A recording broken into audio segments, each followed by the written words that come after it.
한문이 어렵다고들 하지요. 그렇지만 차근차근 문법을 기초부터 익혀 나가면 아무리 어려운 문장도 다 이해하고 해석할 수가 있게 됩니다. 자, 천리길도 한 걸음부터 오늘부터 차근차근 시작해 봅시다. 초보 한문 시간입니다. 지금 한자의 구조에 대해서 우리가 살펴보고 있는데, 지난 시간에 이 병렬관계 얘기를 하다가 유사관계만 설명을 했죠. 자, 두 번째 대립관계를 설명을 하겠습니다. 대립관계는 서로 대립됐다는 얘기예요. 대립이라는 건 뭡니까? 반대라는 얘기죠. 그러니까 뜻이 서로 반대되는 글자끼리 결합해서 복합어를 만든 겁니다. 그러니까 복합어라는 것은 두 개가 합쳐진 단어를 만드는 거예요. 자, 예를 들어보면 서로 대립되는 글자들끼리니까 한번 살펴봐요. 천지, 하늘과 땅 서로 대립돼 있죠.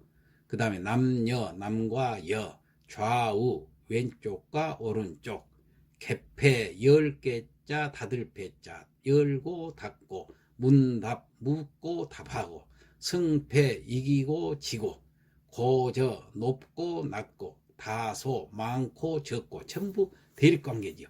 이렇게 대립관계의 글자끼리 서로 결합을 해 놓은 것이 바로 이 병렬관계입니다. 그 다음에 이번에는 대등관계. 대등이니까 똑같은 급수를 얘기하는 거죠. 그러니까 대등한 글자들이 서로 맞서서 독립된 뜻을 나타내면서 그 나열된 구조가 바로 이 대등관계인데, 자, 예를 들어보면 인의, 어질인자, 오를리자, 어질고 옳고 서로 대등관계. 충효, 뭐가 더 중요하지 않다 하는 것을 판가름하기 어려운 대등한 관계입니다. 충성, 충자, 효도였죠. 충성과 효도. 언행, 말과 행동. 산천, 산과 내. 일월, 해와 달, 초목, 풀과 나무. 전부 대등한 관계죠. 그래서 대등관계, 이렇게 병렬관계를 이루고 있습니다. 그 다음에 첩어관계. 이 첩어관계는 글자가 중첩됐다는 얘기예요. 겹쳐졌다는 얘기예요. 그러면 뜻이 아무래도 더 강조가 되겠죠. 자, 연년, 해마다, 그런 뜻이죠. 처, 곳곳마다, 고처자니까.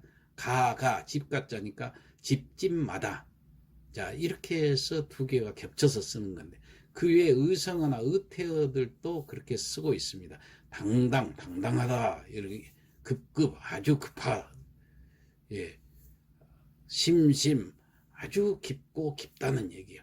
그러니까 이게 강조가 된 거예요. 그 다음에 의태어 같은 거, 괄, 이것은 소리 나는 그 형상을 그대로 했잖아요. 자, 이런 것들이 바로 첩어 관계가 됩니다. 자, 마지막으로 융합관계를 한번 봅시다. 서로 다르거나 관계가 없는 두 개의 글자가 결합해가지고 새로운 뜻을 가지게 돼요. 야, 이게 새로운 뜻을 가지게 되거든요. 자, 어떤 뜻을 가지고 있는가 한번 봅시다. 춘추하면은 봄과 가을을 얘기하죠. 근데 봄과 가을이란 단순한 의미가 아니라 역사라는 의미를 갖고 있습니다. 역사. 춘추에 빛난다. 역사에 빛난다. 광음, 빛광자, 그늘임자. 빛과 그늘이란 뜻인데, 이 빛과 그늘, 단순한 빛과 그늘이 아니라 다른 의미를 새로운 뜻을 가지고 있죠. 세월이라는, 광음이 빠르다 하면 세월이 빠르다 그러잖아요. 금슬, 검은고 금자, 가여금 슬자. 검은고를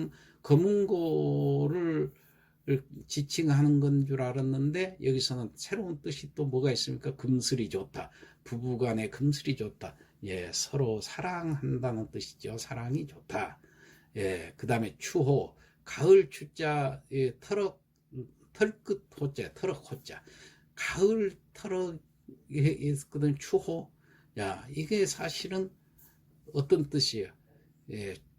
조금 더, 그런 뜻을, 아주 작은 것을 얘기할 때 조금만 치도 추호도 변함없다, 조금도 변함이 없다, 이런 식으로 새로운 뜻을 가지고 있죠. 그 다음에 모순, 지금 새로운 뜻으로서는 뭘 많이 쓰고 있습니까? 모순, 서로 틀린 것, 바르지 않는 것을 모순이라고 그러잖아요. 그 다음에 백미, 흰 백자, 눈썹 민자, 미자, 흰 눈썹이란 뜻인데 백미라는 것은 뛰어난 사람을 가리켜서 백미라고 그러잖아요. 자, 이런 식으로 사실 그 아무 관계가 없는 다른 새로운 뜻을 결합으로 함으로 해서 만들어내는 이런 구조를 가지고 있는 것이 바로 병렬 관계다. 그 다음 수식 관계를 한번 봅시다. 수식을 하고 있는데 꾸민다는 관계예요. 자, 체원과 체원끼리 붙어가지고 하나의 체원이 하나의 체원을 꾸며주는 경우에 이럴 때 해석은 뭐뭐의로 한다고 괄호 속에다 써놨습니다. 예를 들어볼까요? 국토, 나라, 국자, 흑토자 두 개 다 명사지요? 체원이지요?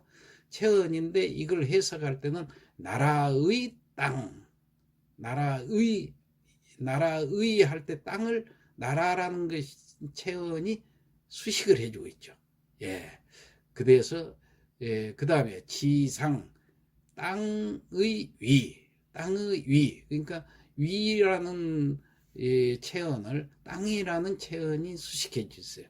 땅의 수식하고 있어요. 위인데 어디 물 위도 아니고 하늘 위도 아니고 땅 위다라는 얘기예요. 그 다음 교장, 학교 교자, 어른장자. 학교에서 제일 높은 어른이란 뜻이에요. 그러니까 학교의 어른, 학교의 수장 이런 뜻, 뭐뭐의 그러니까 학교가 장을 꾸미고 있어요. 그러니까 명사가 명사를 꾸미는 거예요. 체언이 체언을. 돈사, 돼지 돈자, 집사자. 돼지를 기르는 집일 돈사라고 그러죠. 돼지의 집. 돼지가 집사자를 꾸미고 있습니다. 자, 그 다음에 관형어 플러스 체원이 되는 거 있어요. 관형어는 그 꾸며주는 것을 관형어라고 그러죠. 체언은 명사. 그 관형어가 그러니까 형용사가 주로 이제 관형어가 되죠. 이 형용사는 뭐뭐탄, 뭐뭐은 이렇게 해석을 하면 돼요. 자, 고산, 높은 산.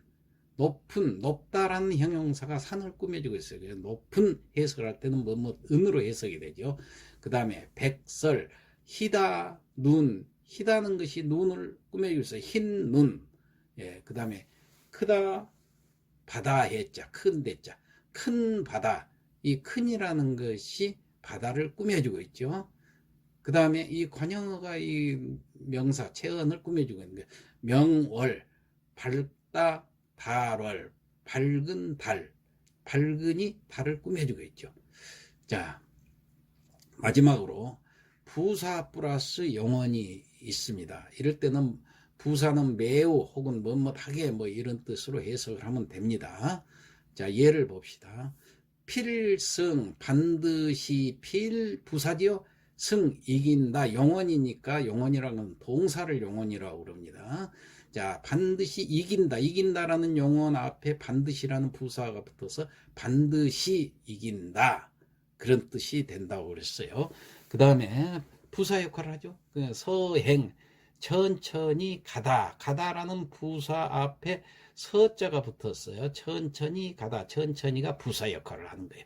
만성, 늦게, 성, 늦을 만자, 이룰 성자, 늦게 이룬다. 늦게가 이룬다라는 용언을 늦게라는 부사가 꾸며주고 있습니다. 그 다음에 수식관계니까 광고, 넓을 광자, 알릴 고자, 널리 알린다. 고자를 넓을 광자가 수식을 해주고 있습니다. 지고, 이를 지자, 높을 고자.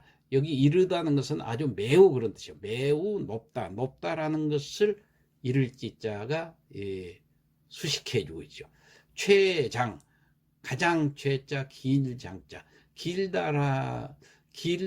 길다라는 용언을 가장 최자, 가장이라는 최자가 부사어로서 수식을 해주고 있습니다. 그래서 수식 관계가 되는 겁니다. 자, 부사어가 동사를 수식하는 경우와 형용사를 수식하는 경우로 나뉜다 그랬는데 방금 보니까 동사를 수식하는 이기다 이런 경우는 동사를 수식하지요. 그 다음에 높다 할 때는 형용사니까 형용사를 수식하죠. 이런 식으로 동사나 형용사를 수식하는 경우들이다. 자, 수식 관계까지 해서 마치겠습니다.